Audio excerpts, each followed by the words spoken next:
Tyohar, thank you very much to give me the chance to interview you. My pleasure. Just to go middle of the things, do you have any teaching? And if yes, what is the sense of your teaching?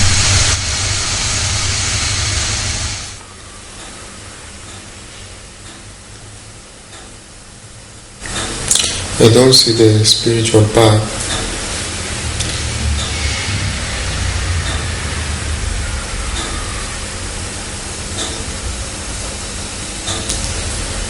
as a process of studying.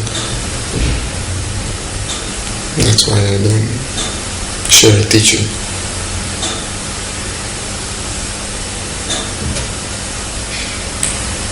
We cannot learn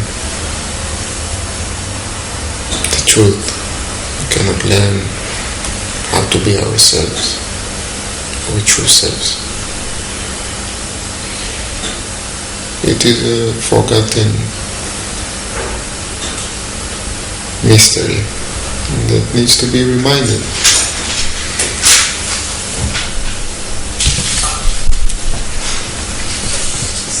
So, not teaching, I'm reminding. There are many ways to remind.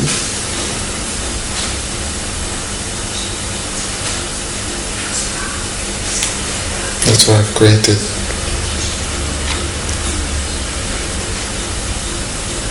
the Pachamama village, so I can have a more consistent variety of tools to do this work of reminding. To remove obstacles, which are to have more tools of reminding, and to remove more tools to remove obstacles that are distracting one's attention from moving inwards and remember our true nature.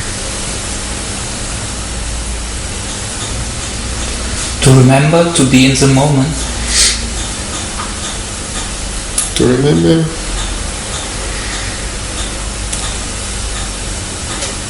who or what you are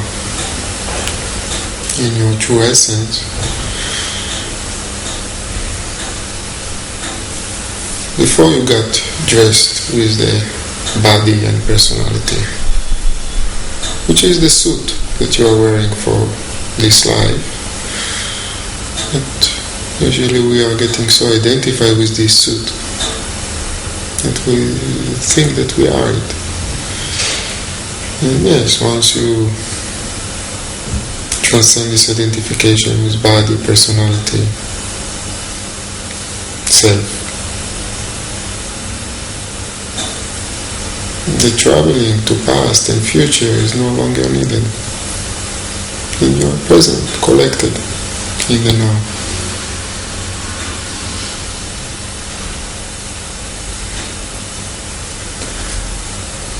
How is inside you? You think of yourself as I?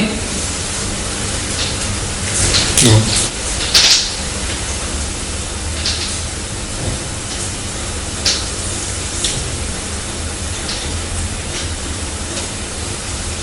No.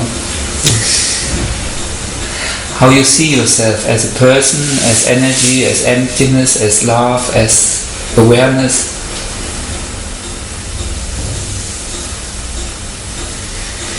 Self-realization means that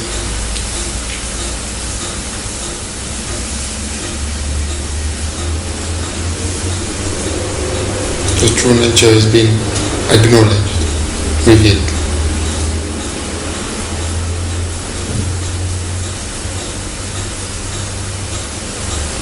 As a presence of consciousness who has no age or face.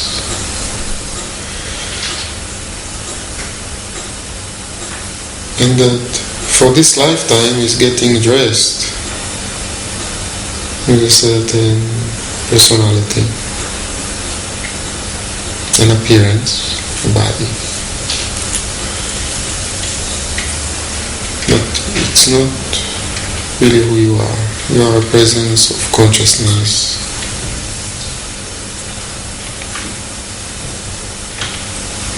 Empty presence of consciousness that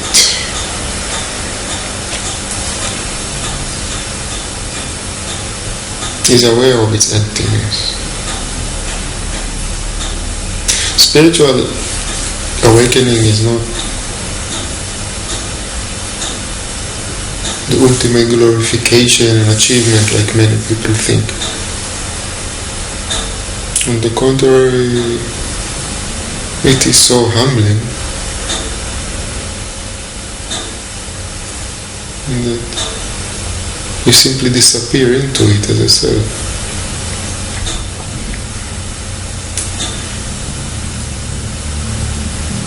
You rest into the emptiness that you are.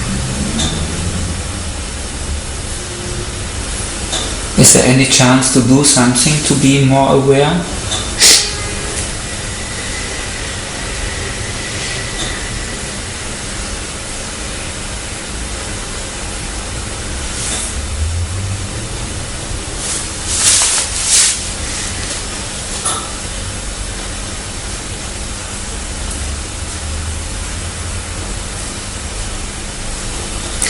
When the longing to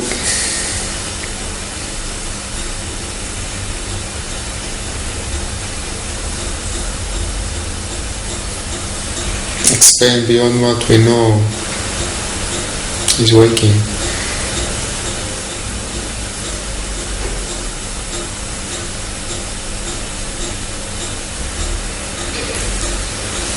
we can manifest this longing by traveling on an unknown path.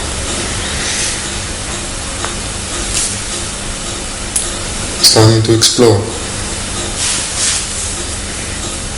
doing some work, maybe some therapy or workshops, retreats, reading books, to start to understand how our personality works, how is our conditioning functioning.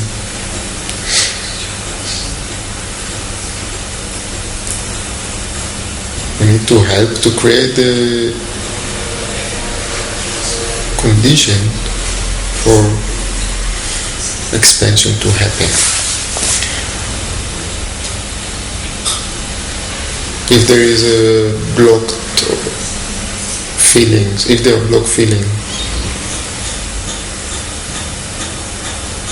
in the basement of our mind, they burdening us and grabbing our attention and making us react to life. Once they are released,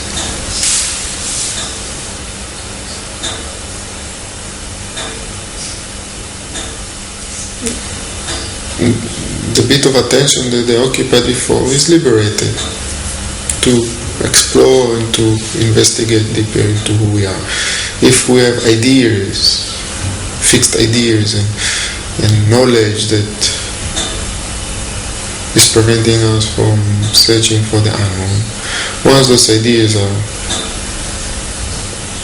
transcended, then the bit of attention that they occupied is free to explore into the unknown.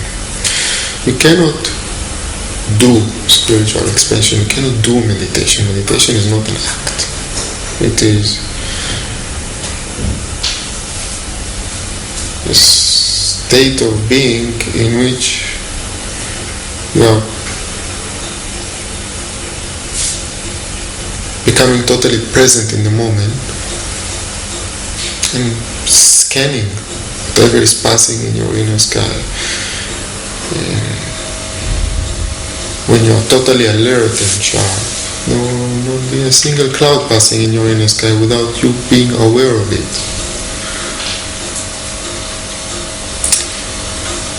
If you come to meditation with a desire to achieve something, state of silence or realization, this very wanting is becoming tension. It It is a beautiful wanting, it's a lovely goal that many seekers are carrying. Nevertheless, it creates lots of tension and suffering.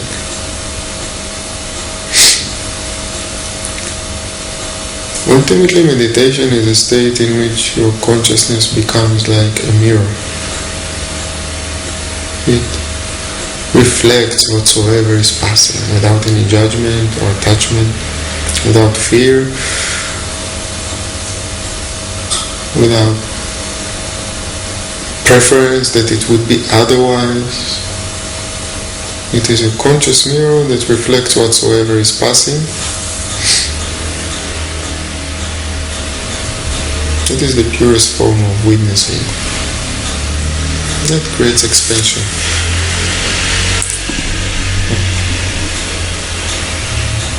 And we need to liberate our attention from other things that are occupying us to move inwards, but we cannot do an expansion of consciousness to the happening. We have the chance to put our attention to awareness, or is this only grace when this happens?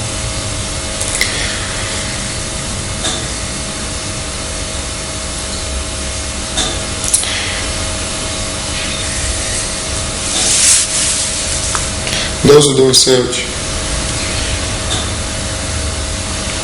will not get transformed and will not have a spiritual breakthrough. They stay trapped in the level of collective consciousness with the borrowed answers that they were given. Those who do search will not find as well, because the very search itself is goal-oriented.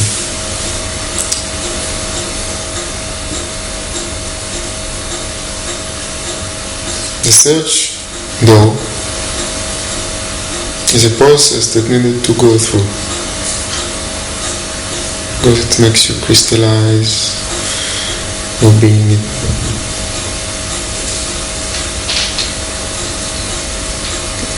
It allows you to go into a process in which you drop that which is false.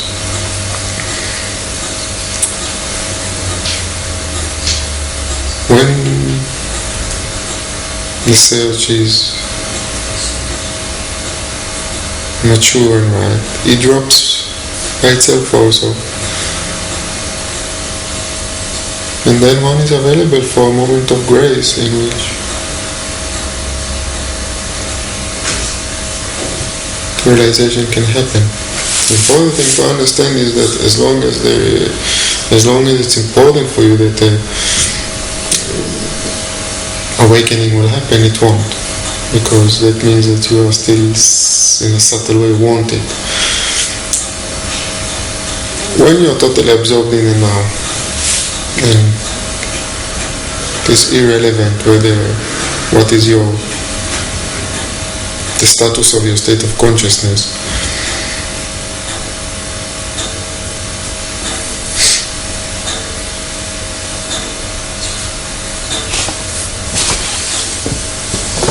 The graceful call can happen.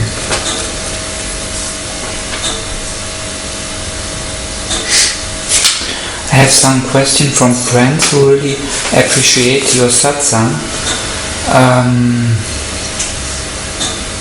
Sometimes people choose people to be close with, they feel they don't love them.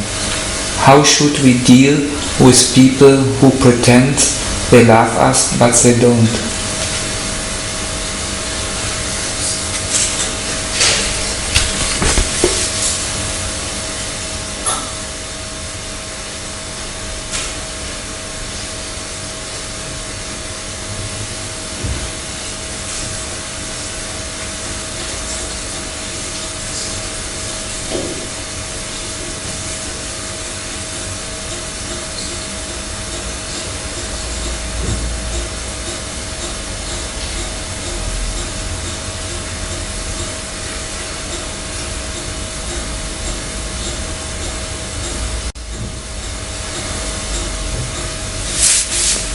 Why does someone need to deal with other people's pretensions?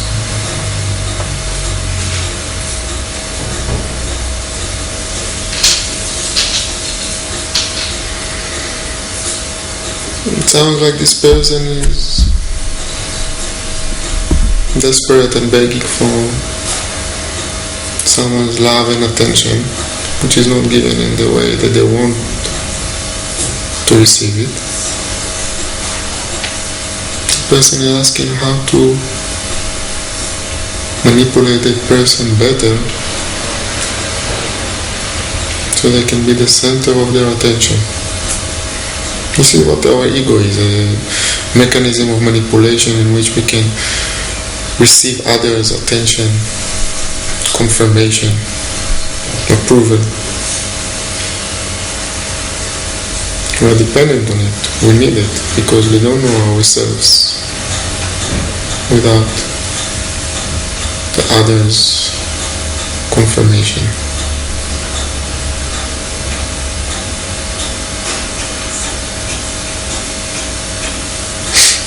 When you rest in the emptiness that you are,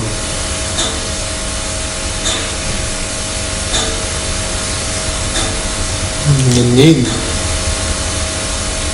to be confirmed by the others doesn't exist anymore.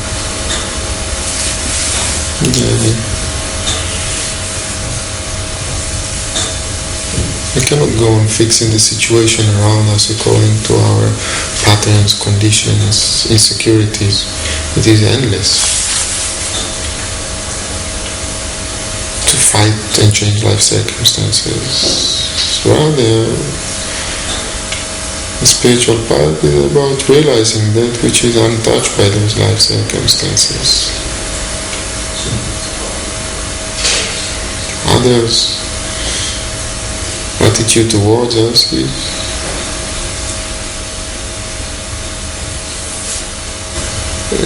maybe a cause of psychological discomfort, but it is not the source of suffering. The source of suffering is created by us, not by life or reality itself. The source of suffering is our ignorance to realize the unconditional freedom that we are.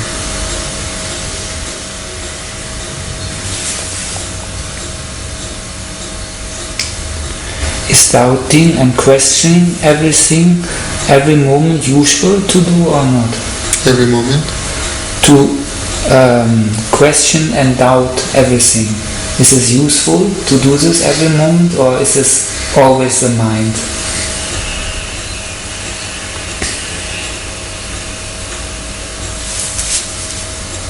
The spiritual seeker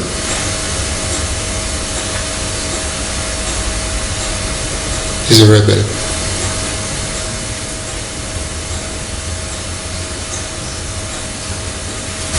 And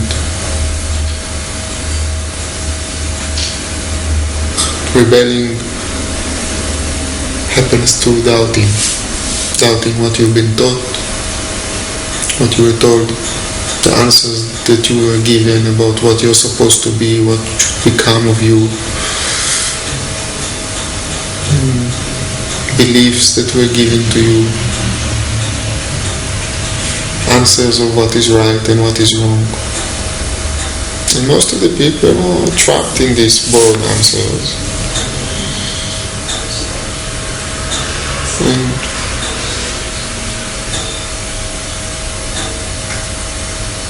remain in the collective level of consciousness.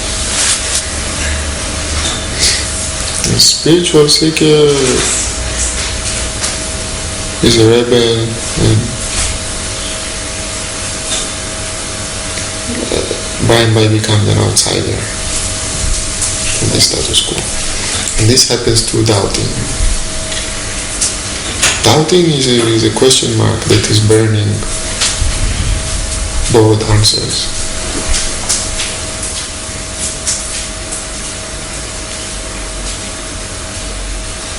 It creates space for these answers to flower from within.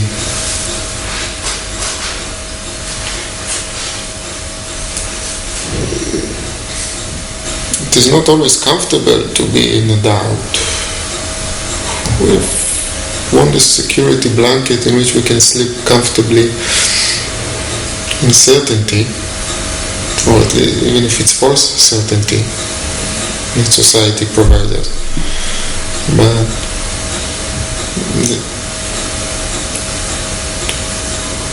the doubt and confusions that we are going through along the spiritual path are very valuable and precious. They burn the false answers and create space for new insights and understandings. When those understandings are flowering,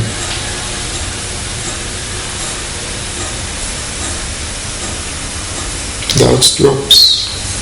There is a sincere and truthful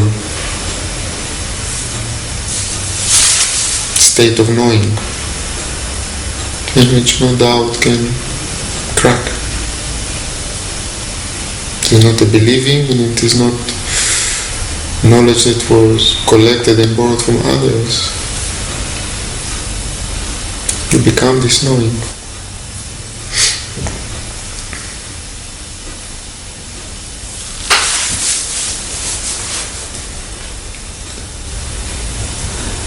With a world full of religions and different types of believers, especially in the Middle East, it is becoming so difficult to plant peace.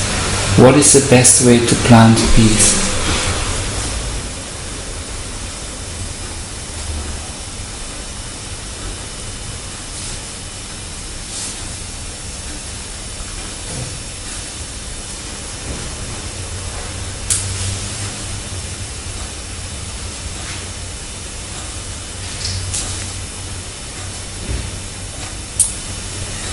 Within your question, you said you gave the answer. The source of the problem is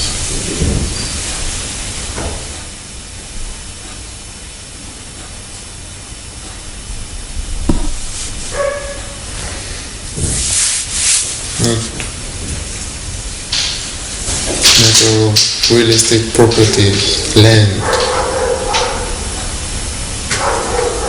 If you look at those who are more tight and holding into their ideologies,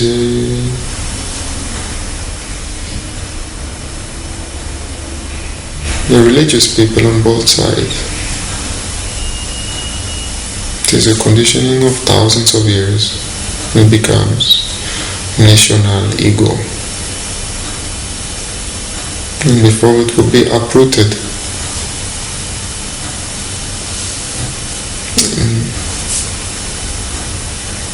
this way or that way, we will always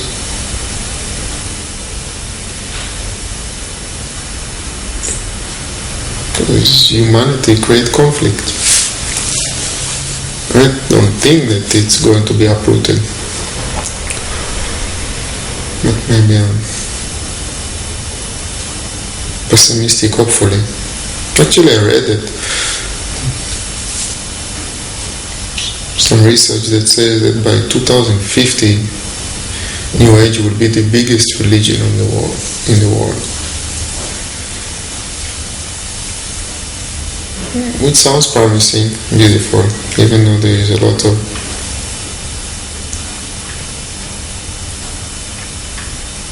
cliches and shallow aspects in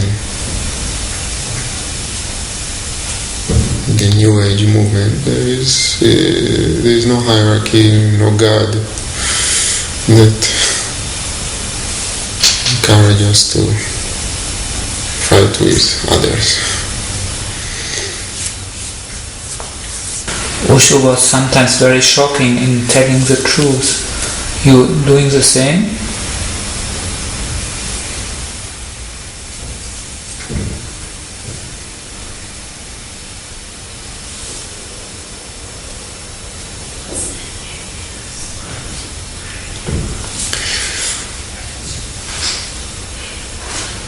10 years ago, I founded and created Pachamama with many of beloved fellow travelers. With the understanding that if I want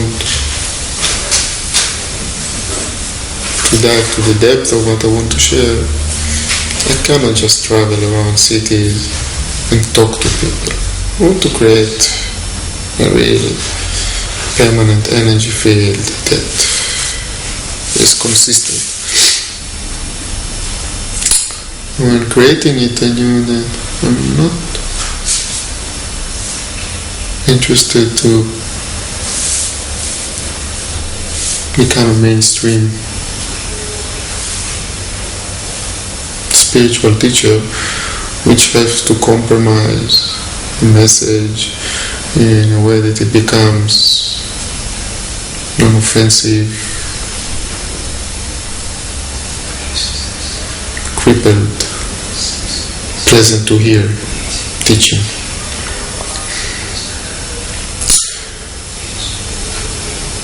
We've now completed 10 years in the creation of Pachamama. Next year we are celebrating our 10th anniversary all along the year. And 10 years later,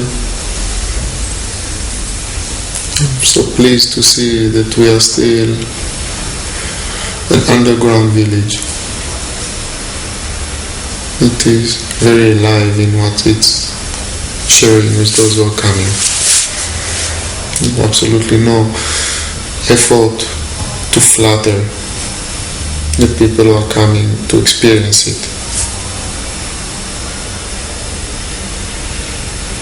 It is non-commercial village.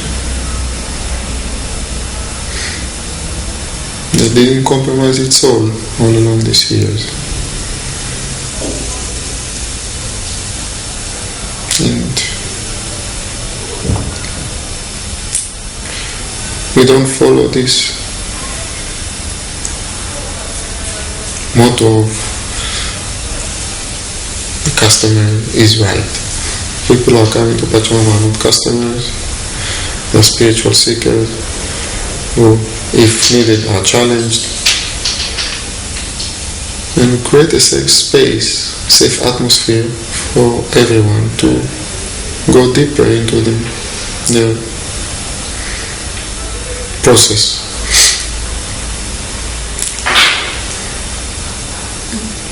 As an underground village, I have no interest to attract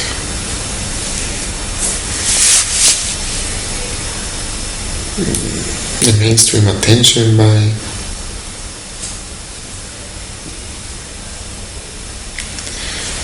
slashing the organized religions, the politicians. Also, the world has changed since then. Today, information in the world is spread differently than in the days. We'll also share this truth.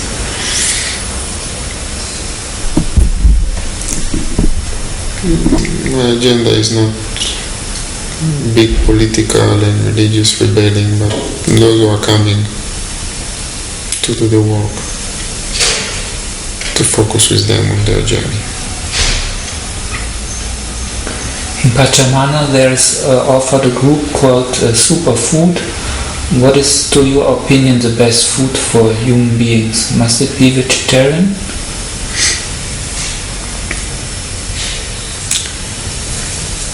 The group is not superfood, is a body cleanse. It rejuvenate and revitalize our body, cleaning it from toxins. And helps to break habits in which we maintain our bodies.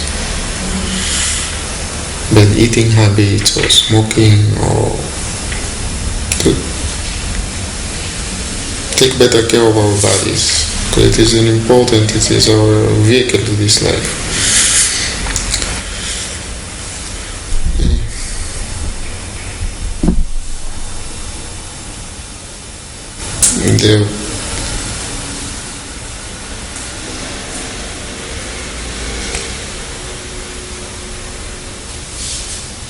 the attempt, the effort is to eat more healthy, organic, alive food, not industrial food that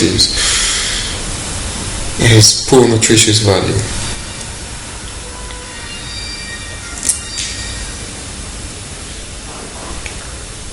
Food that the body feels better with, more alive. Superfood is, today there is a lot of knowledge in the world about herbs and plants and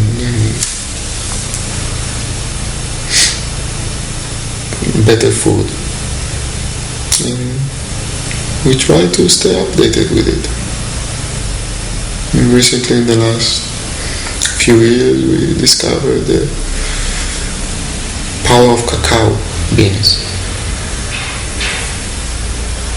It's an excellent nutrition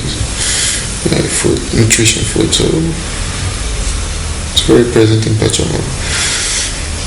Pachamama itself is vegetarian. There is no sugar, there is no milk, there is no wheat,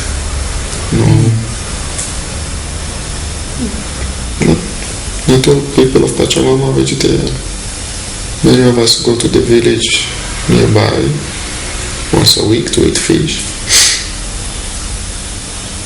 But we take good care of our bodies. How do you eat the cacao? As a beans or?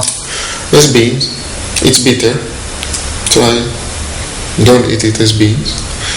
But some raw food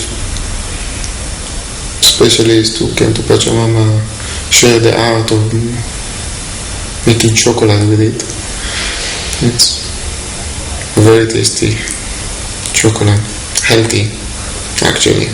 Without sugar? Without sugar, with other sweeteners. And eating it is a boost of energy to the body.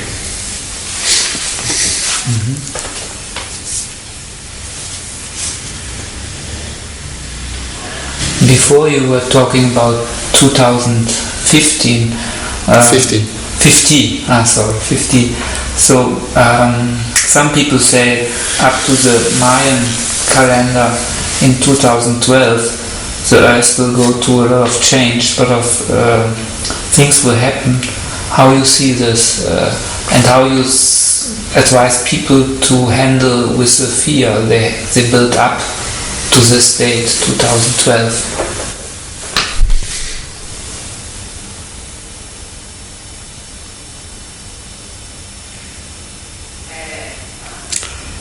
I assume that in Pachamama our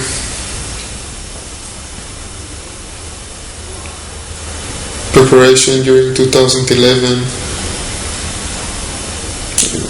we always prepare the year ahead, scheduling the right flow of groups and new elements that we are integrating into Pachamama and the festivals. We're scheduling it so there is a nice flow. During 2011 we will work normally to prepare 2012. Actually the prophecy is that at the end of 2012 something will happen. So during 2012 we will work as well normally to prepare 2013. Every year during Christmas and New Year we are in a silence retreat in Pachamama, receiving the New Year in silent space. And when all the world is getting drunk, we are in a centered, collected space, and after it we are starting our preparations for the festival that we have there every year. We will continue as normal. If something will happen, whatever that will be, the moment will either be taken by it or will respond to it. But there is no use in having thoughts about it and having fear. How can you prepare to such a thing? People say that we should become, humanity should prepare itself to live more authentic, natural way. And those are the people who will find themselves in better position with all the changes that are knocking on our door. But Pachamama anyway is an alternative lifestyle, which is very connected to nature and putting a lot of our energy to nourish our soul, not just the practical side of life. So we're ready. Most of the people are coming to Pachamama. They are young people, or they come all kind of ages? All the ages. Also old ages, or mostly young people?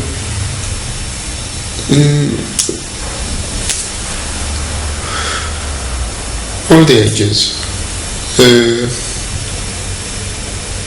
Couples, singles, families, young, older, seekers. Our profile, the profile of the people that we are calling is not by age. Our website and our message is designed in our texts, phrase in such a way that we are sending a signal, a call to certain type of people, regardless of their age. The profile of these people is adventurous spirit, ready to explore, to dare, to challenge taboos.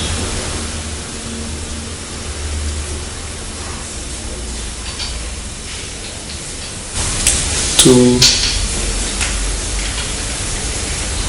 take a step away from the mainstream mind. And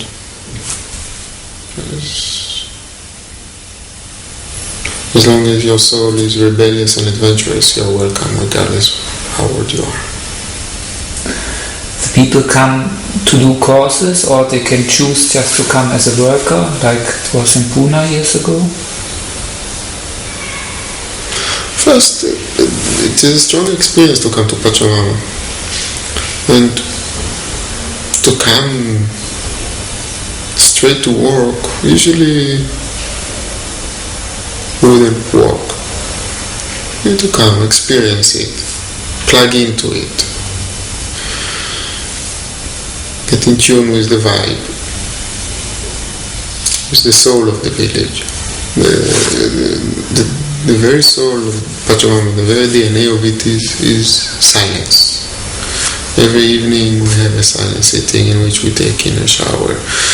We go back to the silent space. A few times a year we have a silence retreat in which we all the time, the silence allows us to keep the place fresh, alive, now, without burdening ourselves, accumulating past.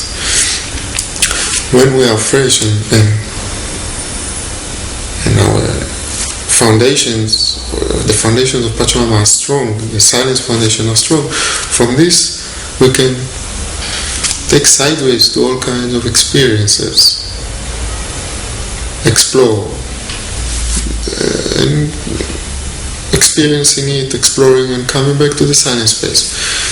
So people need to get in tune, and from there on everything is open. If someone can support and feel like staying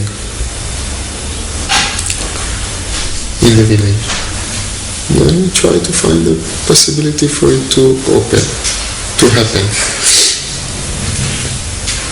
Is there a season from the climate which is most suitable for the Western, for the European people?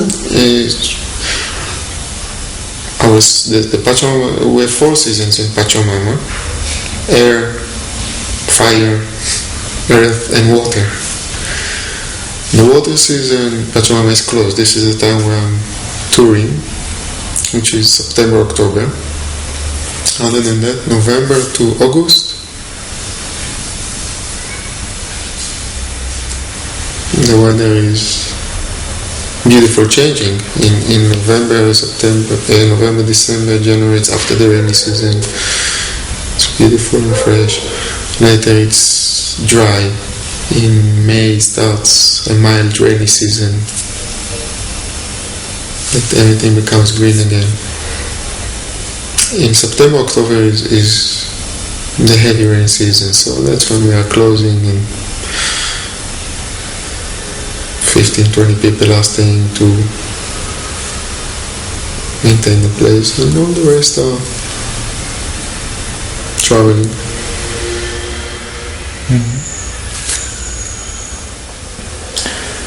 As I remember, Osho often encouraged his sannyasins to be open to other partners, even if they are in stable relationships. You have the same attitude? Yes.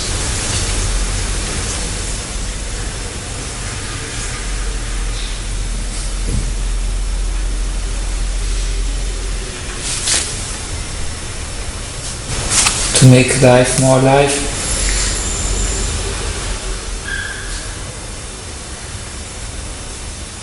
To be human.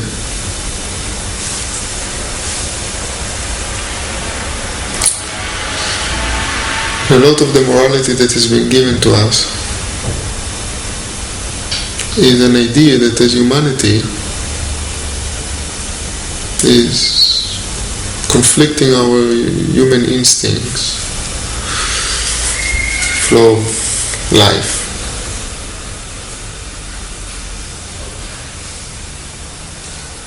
If you are comfortable with it, go with it.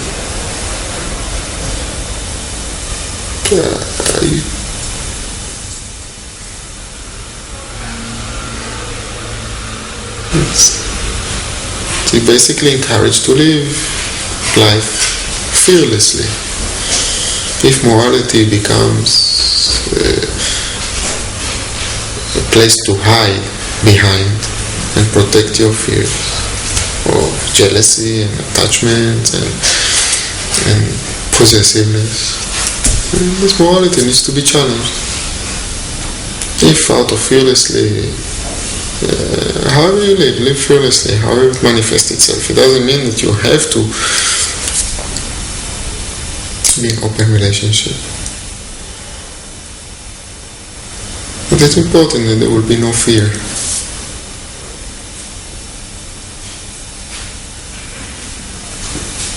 Fear is like a handcuff on our soul.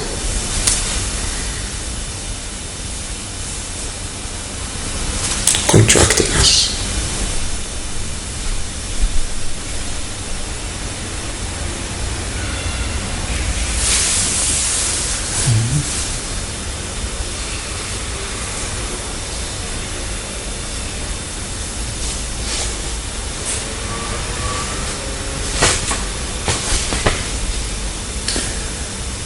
The people who are coming often to you or staying in Pachamama,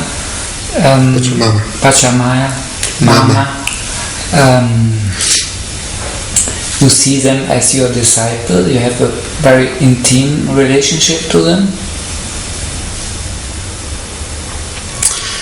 I've never stopped or bothered to put this meeting into definition.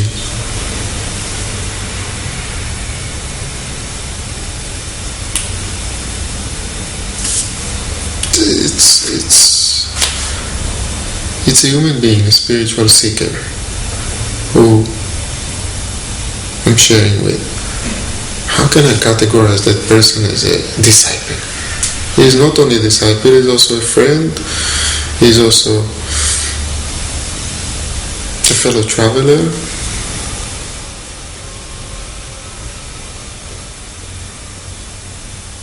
and he's a whole world unto himself. Why do I need to put a definition onto this being? For the sake of what? So I wouldn't like to be defined as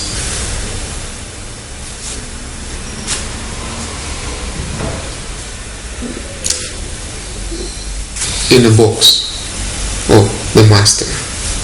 I'm not comfortable with this definition. When I'm sharing satsang or in a retreat, a spiritual master was sharing it, and yes, those who receive, those that I share with, the more receptive they are, the deeper this sharing goes.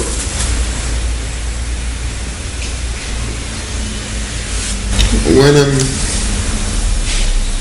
playing a party, I'm a DJ. When we hang out together, I'm a friend. It's what the moment, what is happening in the moment. This is what I am in that moment. There is no stiff, fixed definition that we are comfortable to lock ourselves in. Are you also a football player? I heard in your community there are footballs played. Yeah. Maybe not such a bad player also. I love it. It's also good for to keep us in shape. Running alone is a bit monotonic. So we play once a week, maybe twice. And the women as well? The women as well? No.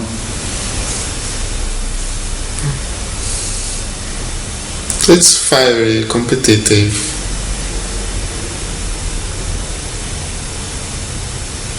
We love it.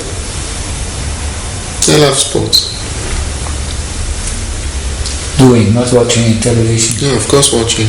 Watching also? Of course. Football, basketball, tennis.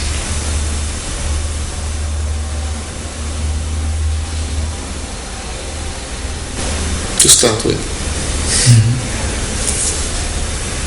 Yeah, we watch all the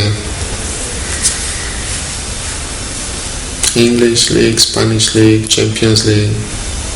After the retreat, I'm going to the Champions League match, Inter Milan or Barcelona. Yeah.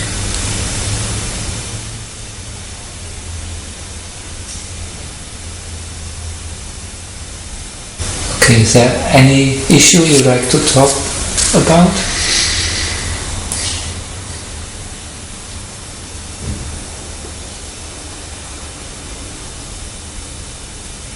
I can only talk about it. About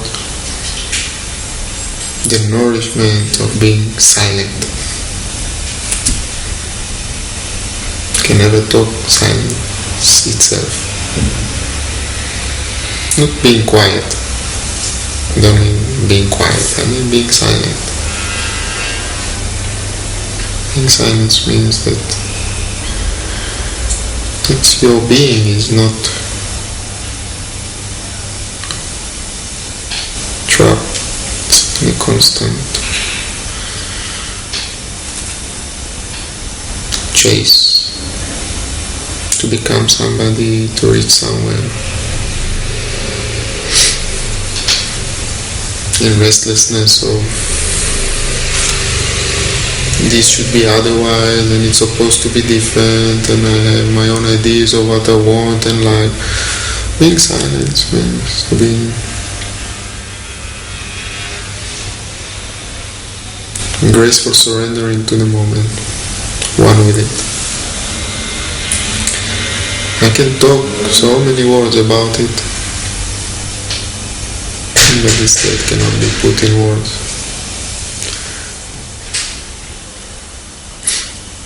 Those words are an attempt to trigger, to remind that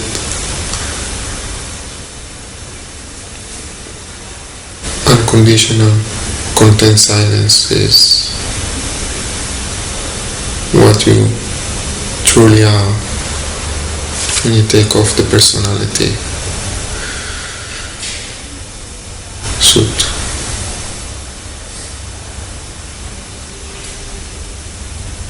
Enjoyed. Yes, thank you very much. I enjoyed the interview. Thank you. Thank you.